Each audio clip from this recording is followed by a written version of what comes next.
มันกบบ่ครับอ๋อครับน้องโอ้ไปก้านมาคืออ๋อตัวใหญ่แท้ครับเขียดตะค่ำตัวนี้โอ้คักแท้โอ้ตัวใหญ่เนาะคู่ไทยนี่เลย30,000สวัสดีค่ะนี่แต่มาเซอร์ไพรส์กับโปรเซอร์ไพรส์หรอกพี่น้องเนาะมีแต่ว่านับเปิงก็ได้เนาะขอบใจละลายโดยลองนับเบิ่งก่อนเนาะก็พอดีทางพ่อว่าชนิดนะนั่งผู้ใหญ่ใจดีเด้อที่ฝากเงินมาให้น้องขวัญขอให้อยู่ดีมีแห้งอายุมันขวัญยืนโดยได้ร่ำให้รวยให้ถือเลข6 โตสาธุเป็นระเบ้าได้แม่เนาะถึก ถึกจักกันว่า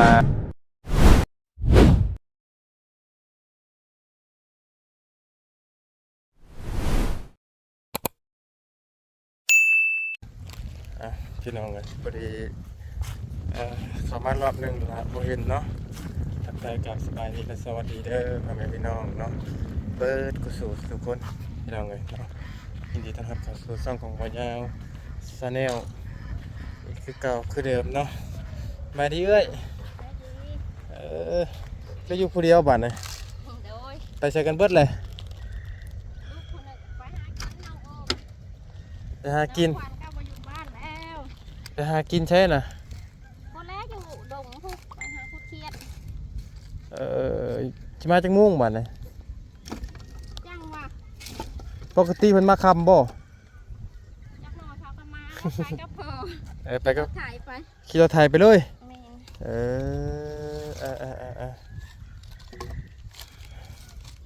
ครับต้อนพื้นไว้พี่น้องเนาะเอาพอดีแหละมาสิถามทางเมย์แล้วก่อนเรื่องน้องขวัญไปเป็นมาได้เลยคือได้ไปไทย ที่อยู่กับไปไทยปุ๊บปั๊บเลยมาบอกว่าก้าวกันเลยคือเห็นว่าได้ไดเนาะโมเมนต์มีคนถ่ายอยู่พุ่นบ่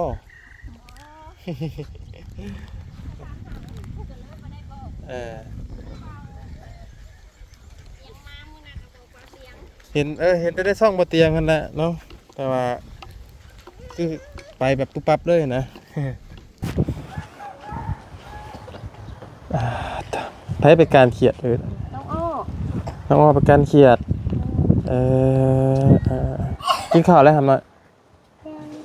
ฮะกินแต่ตอนเที่ยงเลยกินแต่ตอนเที่ยงอันนี้เป็นยังนี่เลยเครียดมันกบบ่ครับอ๋อครับน้องโอ้ไปก้านมาคืออ๋อตัวใหญ่แท้ครับเขียดตะค่ำตัวนี้โอ้คักแท้โอ้ตัวใหญ่เนาะคู่เท่าไรนี่เอ้ย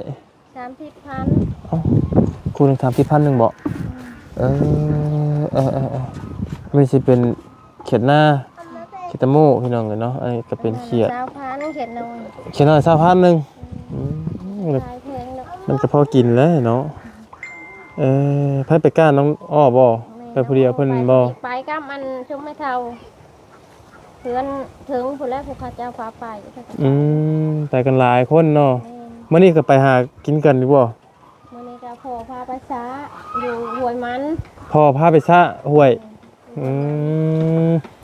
จักว่าเก็บปลาอยู่จักตอนนี้คำพุ่นแล้วสิได้มาเนาะมาสิมากินต้มมีกับน้องเพิ่นอยู่ก็ได้พี่น้องเลยหมอยาวได้มีมาแล้วบัดนี้มีข้าวต้มไปกินบัดไปเบิดเลยหนีเบิดเลยเนาะเป็นนี่ไรเรื่องราวลูกสาวบอกฟังเลยคือไปแบบกระทันหันฮะไปเพิ่นว่าอยู่กะบ่มีเงินมีค้ำเพิ่นว่าแล้วเพิ่นเคยไปบ่ไปกับแม่เธอเนาะไปหาเพิ่นไปเพิ่นไปเฮ็ดเวียกยังตอนนี้ตอนนี้น่ะไปช่วยในครัวโรงเรียนอยู่ไสน่ะเอ้ยอยู่ไทยนะบอกเลยบ่ว่าอยู่ไสจังหวัดหยังอยู่แถวเอกมัยนี่นะบ่ฮู้จังหวัดฮู้แต่ว่าแถวเอกมัยทางไหนเลบาดพี่น้องเอ้ยอยู่ในกรุงเทพเลยบ่จักมื้อแล้วไปกับ ากระไปเมื่อวานโหดเมื่อคืนนี้ อ๋อออกไปนั่งรถยังไปออกแต่พี่เลยวัน นั่งรถโดยสาร เจ้าไปส่งจุดปากทางนี่บ่เจะลงฮอดลานทุกบ่อืมเคยไปอยู่ติใครอยู่จะเคยไป เคยไปก็เห็นงานก็ยังบ่ทันได้นั่นดอกเพราะว่าไปน้ำแม่ตอนนั้นน่ะเคยไปเฮ็ดผู้เดียว เพิ่นได้เงินเดือนเท่าไหร่น่ะตอนนี้เฮ็ดเพิ่นเฮ็ดเวียกแล้วบ่ ยังมื้ออื่นเริ่มงานมื้ออื่น โทษให้เฮาได้บ่ขอโทษ เอาโทรศัพท์มาดูหำ โทษถามข่าวน้องเพิ่นก่อนพี่น้องกันนึงก็อยู่กะ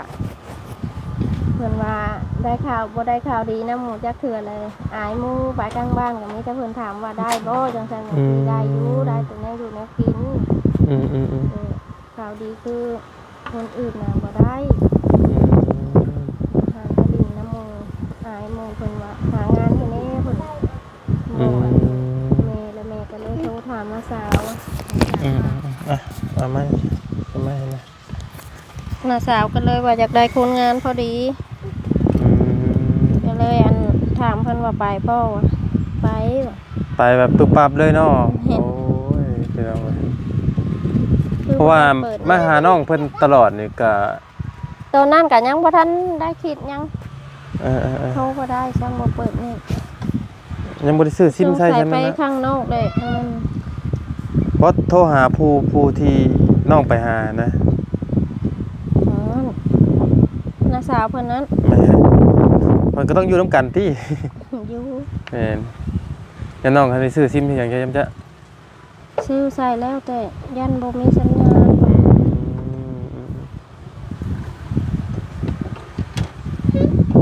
ฮัลโหลน้องขวัญอยู่นำบ่กะเจ้าอยากถาม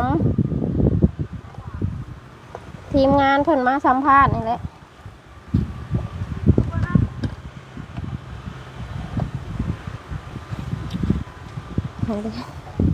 โมเมนต์คอนเลยน้าสาวเพิ่นเดี๋ยวเพิ่นมาโอ้งามเนาะน้าสาวก็ได้อ๋อสบายดีล่ะเป็นสาวกุ้งนะบ่ไปไทยมื้อเดียวงามแท้ฮะพอได้ยินจับโอ้ยดีมีแห้งอยู่บ่อยู่ดีมีแห้งอยู่เฮ็ดเบียกมื้อใดนั่งมื้ออื่นโดยแต่ก็บ่บอกบ่กล่าวกันเฮ้ยบ่ท่ากันจังดิได้ว่าสิส่งค่ารถจุดจัก50,000เพิ่นบอกว่าให้ไปมื้อวานนี้ก็เลยไปมากระทันหัน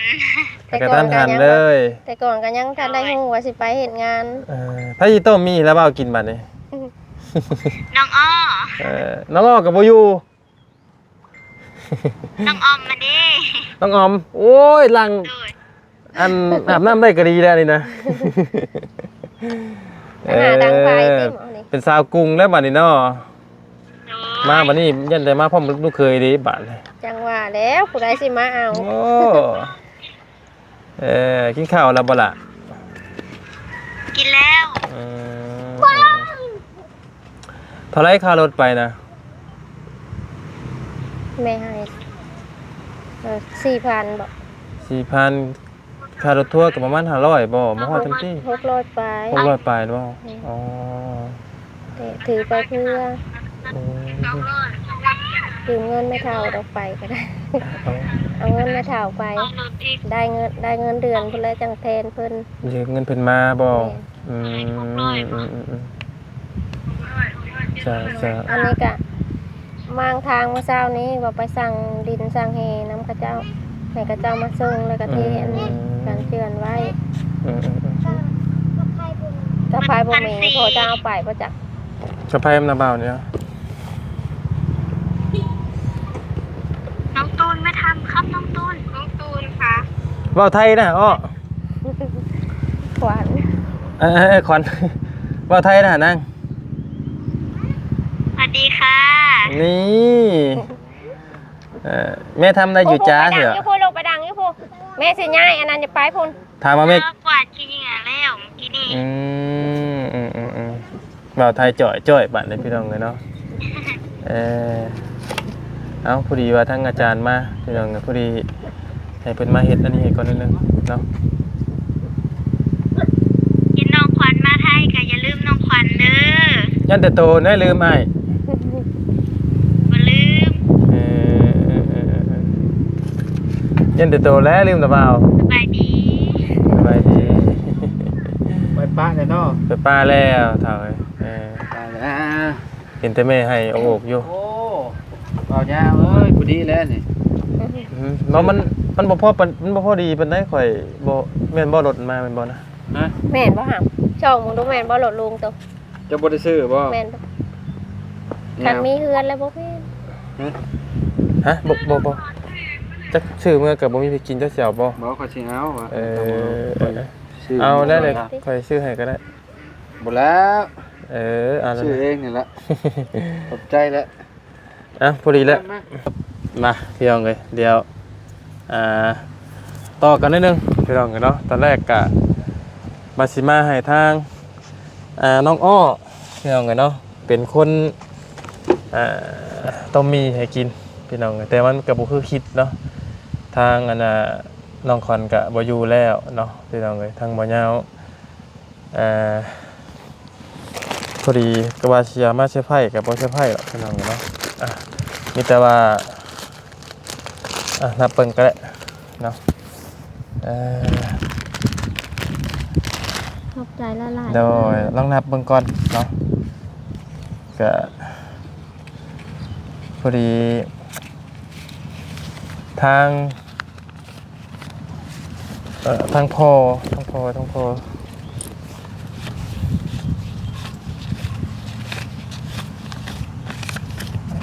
1 ล้านกีบเนาะ โดย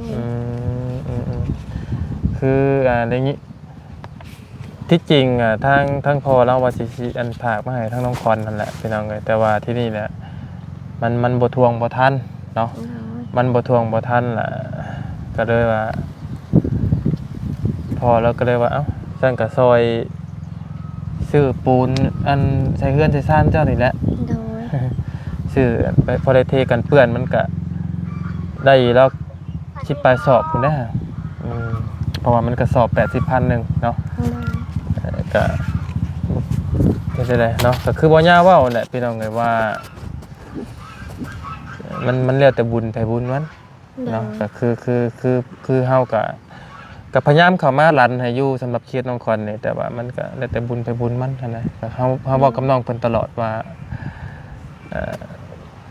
ถ้าคือสิมาไปเข้าเคสอื่นนี่ก็เห็นเคสอื่นได้นี่ก็บ่ต้องไปอิจฉาตาร้อนไผเด้อเพราะว่าอิสาดีใจน้ำเพิ่น เพราะว่ามันก็บ่แม่นเงินเฮานะเอ้ยว่ายังไงมันเป็นเงินเฮาแม่นเฮาก็เป็นเทศบาลบุญให้เพิ่น แม่น นั่นแหละเฮาก็พยายามรันเข้ามารันให้น้องเพิ่นอยู่นั่นแหละแต่ว่ามันบ่ฮู้เป็นหยังพี่น้องเอ้ยก็บ่ฮู้เป็นหยังเฮาก็แต่ก็สิพอฮู้ตัวหนึงก็ที่ครอบครัวเพิ่นอาจจะสมบูรณ์แน่หั่นแหละพี่น้องเอ้ยแบบว่าครอบครัวสมบูรณ์แบบว่าพ่อแม่ก็ยังมีครบเบิดนั่นแหละเนาะตัวนี้แหละที่ FC เพิ่นก็เลยแบบว่ายังเป็นครอบครัวสมบูรณ์อยู่กันนะเพิ่นก็ยังคือก็ไปเปรียบเทียบใส่กับเคสน้องลีบัดน้องเพิ่นเป็นมะเร็งนี่ แม่น นะ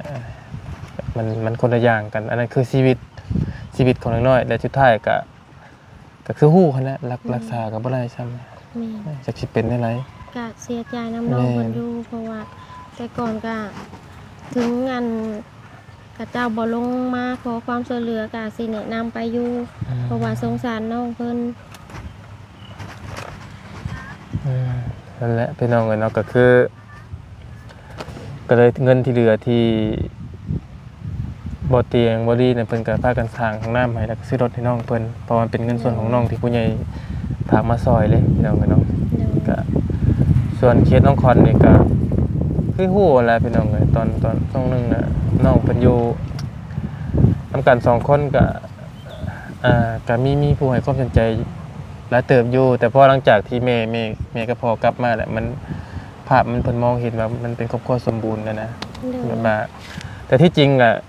เฮาก็ทุกข์อยู่แล้วแหละพี่น้องแต่เพิ่น ภาพรวมเพิ่นมองเฮาเห็นแบบอ๋อครอบครัวเพิ่นสมบูรณ์อยู่แล้วแบบว่าไปเบิ่งคุยคนอื่นแบบแฮงนักกันนะคือแต่การเนี่ยแต่บุญไปบุญมันคือบ่ย่าว่าหั่นแหละพี่น้องเอ้ยผู้หลายคือจับยกเหยียดให้ดุตายคักบัดนี้ทึกหาเด้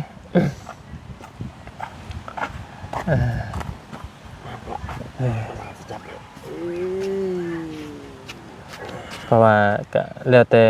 บุญไปบุญมันกรรมไปกรรมมันนั่นแหละพี่น้องสร้างมาได้จังได๋แต่ก็ย่าแล้วเนาะเอ้ยเนาะบ่เป็นหยัง เป็นยังดีใจอยู่ ก็เป็นหยังเนาะคิดแต่ว่าเงินจำนวน1ล้านกีบนี่ก็เป็นของเอื้อยนั่นแหละเนาะเพราะว่าเหมือนพอแล้วนี่จะตั้งใจฝากมาให้ทั้งน้องควันโดยตรงนี่แหละแต่ว่ามันบ่งประทงประทันพอแล้วก็น่าเฮ็ดงานอยู่เกาหลีบ่ได้ได้พี่น้องแต่ว่าย่าบ่ขอความแล้วก็เนาะเราทับอยู่พุ่นเนาะนี่ครับคัดนิดนึงเนาะ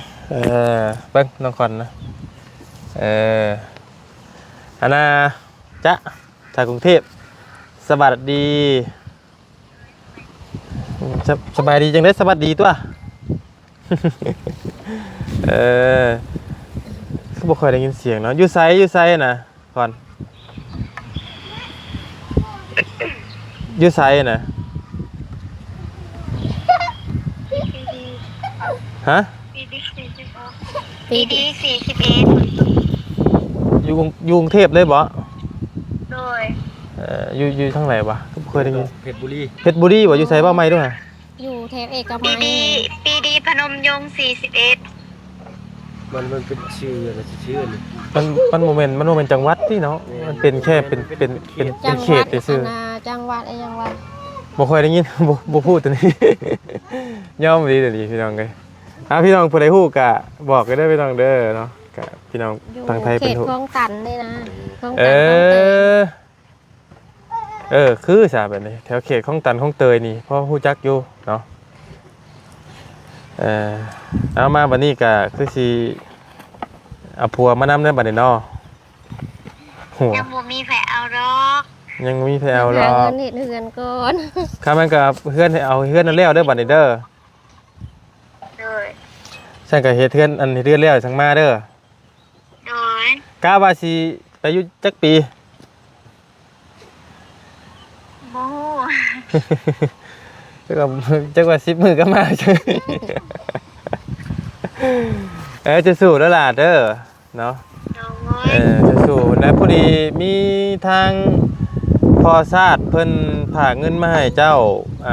1ล้านกีบก็พอดีเจ้าบ่อยู่แล้วก็ระบายให้แม่เจ้าเด้อ โดย ให้แม่เจ้าไปซื้อปูนมาเทกันเปื้อนมันว่าอันนี้แหละอันคุมนี่แหละพี่น้องเนาะกัดไล่ดอก10ปลายสอบพุ่นแหละพี่น้องเนาะมีแต่ว่าจะไปซื้อเอาเองก็ได้เนาะเพราะได้อันเทกันเปื้อนนั่นแหละพี่น้องเลยก็สิว่าจังไดเนาะมีแต่สู้ๆแล้วนางคอนเด้อเข้างานจังมุ่งอยู่พุ่นน่ะเข้างานจังมุ่ง ยังบ่ฮู้ซ้ำ7 โมงว่ะ ยังโมโหเนาะเพราะว่านี่อ้ายว่าอ้ายสิมาส่งทางเจ้ากับบ่อยู่ครับบ่ทันครับบัดสิเป็นนั่นให้จำอ้ายในน้ำเด้ ผู้มาส่งทางแต่บ่ทันพี่น้องเอ้ยโอ้ยว่าสิเฮ็ดแบบว่าลากกระเป๋า บ่ทันพี่น้องมาไปจักโมงวานนี่ ออกไปเฮือนกะไปอัน7 โมง 7 โมงแรงบ่7 โมงครึ่ง 7 โมงเช้า ป๊าด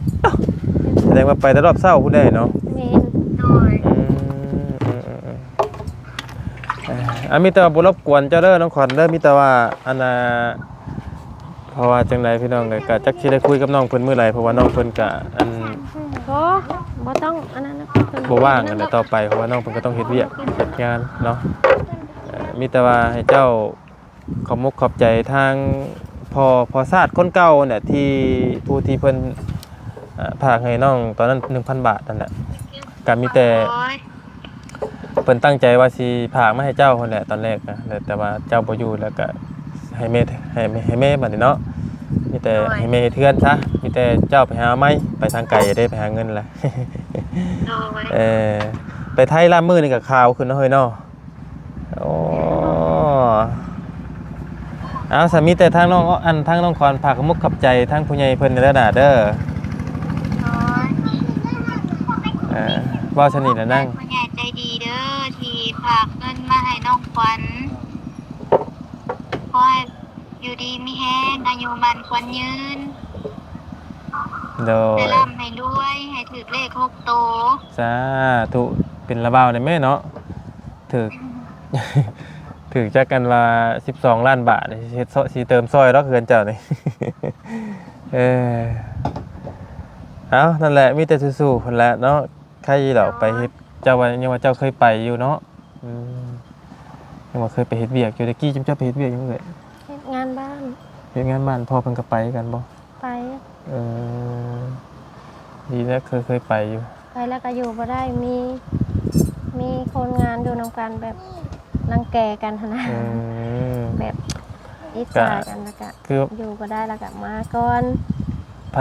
อยู่ใส่ก็คือกันเด้เฮา มีอยู่สายกันมีคือกัน ทางเฮา แต่ คือ ว่า กัน เฮาทำใจบ่ได้แล้วก็มาก่อน เพิ่นก็ยังเว้าอยู่ว่าอิหยัง ก็บ่ได้เกลียด ครับ ได้สร้างกับเจ้าดอก ครับกายอยู่ได้ครับใจอยู่ยากพี่น้องเนาะ เข้าใจอยู่เฮาก็โอ้โดนมาหลาย อยู่ได้เข้าใจอยู่ยาก นี่มึงเทื่อตนสิว่างมวยอยู่กันพี่น้องเอ้ยกับคนเขมรตอนนั้นก็ได้ อันนี้ก็พอมากกับเหม็นมาก มึงเทื่อสิว่างมวยอยู่กันนะมึงเทื่อเขามันมีหลายรูปแบบนะพี่น้องเอ้ยเนาะคนงานด้วยกันกับบางคนก็เฮ็ดเอาหน้าเอาตานะ แม่นอันนี้ก็คือกันนั่นแหละ เฮ็ดเอาหน้าเอาตา เอาป แล้ ระ ว เทศ ก็ เอาจริงเอาจังแต่ผลประเทศเอาหน้าตาซื่อ บางเทื่อก็อยากให้เขาเฒ่าแก่นะบางเทื่อก็แบบบางเทื่อเฮ็ดขมุกขมุมนี่บ่ย่องเฮานะบัดม.5 นั้นเฮ็ดตัวเดียวนึงบัดคือว่ามักกะแท้นะนี่ก็แล้วแต่คนเพิ่นถูกชะตาอีกเลยพี่น้องเอ้ย มีแต่นั้นแหละน้องขอนเด้อบ่าวขอให้พรให้เจ้าร่ำได้รวยเด้อขอให้เฮ็ดเทือนได้ซ่านแล้วขอให้ได้เงินได้หลายเด้อรวยได้แล้วก็อย่าลืมกันได้เฮ้ยเนาะมาแล้วก็ให้ได้กินขนมย้อนเด้อจักก่อนจักไร ขอเมาหนึงบัดมานะ ๆบ่ลืมดอกวันคืนเฮือนใหม่ก็ยังโทรหาจ้ะขวัญ ยังสิได้ขึ้นขึ้นใหม่เนาะทำให้ทันแล้วเด้อย่านแต่มาวันนี้เอาผัวมานำน่ะพ่อบ่นำพ่อซ้ำนะโอ้ เอาคือกัน ย แท้เนาะ ไป1 มา 3ติ ฮะ บ่ลืม ไป1น่ะมา3มาจักบ่ฮอน บ่ลืมบุญลืมคุ คุ ณ ณ ดอ มันจะ ก ตายขนาดคุณลมยังบ่มี บ่ตายเดี๋ยวก็มีไปพุ่นมันมีอีกเนาะเป็นสาวกรุง ไปพุ่นก็อยู่หั่นน่ะแบบว่าบ่ได้ออกไปใส่แบบมันมีโกดลายอยู่หั่นน่ะ บ่แรกๆมันก็สิบ่ได้ออกเอ้ย แม่น เอาไปมาลึงแล้วมันออกได้เองแล้วมัน ออกได้ก็ออกยากอยู่หั่น คือ เพราะว่าเคยไปอยู่มาแล้ว ยันคือเฮานี่ไปเฮ็ดเวียกเฮ็ดงานทำอ้ายก็แบบนี้แหละคือสไตล์นังก่อนนี่แหละบ่ได้ออกไปไสบ่ได้ไปไสพอไปมาปีก้าขาแข็งไปเองบัดนี่ ข้าเจ้าอันมีโกดเด้มันมีนักเรียน ดีละ หลาย ดีละ คนได้อยู่หั่นแหละค่ะเพิ่น อื ก็ ม ย่านติดพยาน เฮ็ด พ กับ ยาวเข้ามา เฮ็ดกับข้าวให้นักเรียนเนาะ แม่นเป็นผู้สวยซื่ เป็น อ ผู้ ๆนะ ช่วย ล้างผักล้างยาล้างจานล้างถ้วยเลยได้พวกผู้เฮ็ดอาหารก็ตั้งห้าง เอาดีแล้วเนาะมีแต่มีมุกมีใจน้องคนในไลน์สู้ๆแหละเนาะพี่น้องเลยก็จังไดคนเฮามันต้องสู้ต่อไปพี่น้องเลยเนาะแต่โอเคแล้วบ่เพิ่นก็มีแต่นั้นแหละเงินนี่มันเป็นเงินเฮาเลยเด้อ ที่ทั้งคนบ่ได้ตกบ่ บ่ได้ตกล่ะ แต่อยู่ตึกสูงก็ดีเนาะ6สั้น คักเก้อันนี้ 5สั้น มีแต่เงินนี่บ่แม่นเงินเฮาเรื่อยเด้อเป็นทั้งเงินพอชาติเนาะพอสู้ชาติเพิ่นอยู่เกาหลีแต่ว่าเป็นคนไทยเนาะความตั้งมุกตั้งใจเพิ่นก็อยากให้ทั้งน้องคอนต่อเติมเพื่อนชาตินี่แหละ น้อง พ ต้น อน้องคอนบ่อยู่แล้วก็ให้ทั้งเอ้ยเป็นผู้รับแทนเด้อมีแต่ก็เป็นคนที่ฝากเงินให้เรารับก่อนนั่นแหละเนาะก็มีแต่ว่าเอ้ยเพิ่นก็มีบ่หลายแต่เพิ่นอยากซอยอย่างนี้เอ้ยก็นี่แหละคอยต่อเติมใส่ก็อย่างน้อยก็ได้ปูนนี่ได้เนาะ ดีใจ เนี่ยก็เทกันเปื้อนเจ้านี่ก็คือสิพออยู่ดอกเงินล้านหนึงก็ทำปูนก็ได้10ไปสอบปูนเด้เนาะก็สิได้อยู่คือว่าแล้วมันเป็นปูนแดงเนาะแดง ก็ได้อยู่10 สอบได้อยู่พี่น้อง ปูนแดงน้ำสอบลง85ได้อยู่ได้18 สอบนั่นแหละเนาะมีแต่นั้นนะเด้อมีแต่เฮาสิออกมาป้าก่อนมีแต่ว่าทั้งฝากขอบคุญขอบคุณขอบมุกขอบใจทางพอสู้ซาดเด้อเพิ่นอยู่ทางเกาหลีเป็นคนไทยเนาะ ขอขอบคุณขอสุชาติและฝากเงินมาให้น้องขวัญขอเติมเงินซานจากขอให้ขอสุชาติดีมีแรงสุขภาพเข้มแข็งให้ร่ำรวยปังอยู่ไปโดนๆกับลูกกับหลาน โดยขับใจเอาทางมัญญาเองเนี่ยนะเป็นสะพานบุญก็ต้องขอบคุณทางพอซาดใดๆเด้อเนาะทางพ่อเพิ่นก็ถือว่าให้ทางมัญญาเป็นสะพานบุญก็ถือว่าในรอบพอสมควรเนาะขอให้พ่อจงอยู่ดีมีเจ็บอะไรก็ไข้บ่ให้มีเด้อปราศจากทุกปวงเนาะเพราะว่าสิธุรกิจการงานก็ขอให้จับราดพื้นตลอดปีตลอดไปเด้อพ่อเด้อเนาะขอให้คือเหนือล่องใต้ก็ให้ตลอดปลอดภัยเนาะสุขภาพร่างกายแข็งแรงนอนรับก็ขอได้เงินหมื่นนอนตื่นก็ขอได้เงินแสนนะพ่อเด้อเนาะเอาขอบคุณนี่แหละก็ถ้าพ่อแม่พี่น้องอยากซอยทางเขตน้องคอนต่อเติมเพื่อนซ่านก็บ่ว่ากันพี่น้องเนาะถึงตัวน้องเพิ่นจะบ่อยู่แต่ว่าเพิ่นก็ไปหาเงินหาคำมาให้เพื่อนซ่านนี่แหละก็สิถ่ายทำทางน้องอ้อให้พี่น้องเบิ่งนั่นแหละพี่น้องเนาะเอาขอบคุณนี่หลายพี่น้องเลยก็สำหรับคลิปนี้ ขอบใจบางงามพร้อม โดยขอบใจว่าเป็นยังสู้ๆเด้อ โดยบางงามก็อยู่ดีมีแฮงคือกัน โดย ให้ร่ำให้รวยเฮ็ดงานก็ให้เจริญรุ่งเรือง สาธุเนาะ ไปก็ให้ตลอดปลอดภัยน้ำทาง โดย ให้เป็นหยัง สาธุอีหล่ะคอนมีแต่สบายดีทาง FC ตะนางเด้อสบายดีเด้อ โดยจ้าจะไรแหละบอดเพิ่งเลยโอเค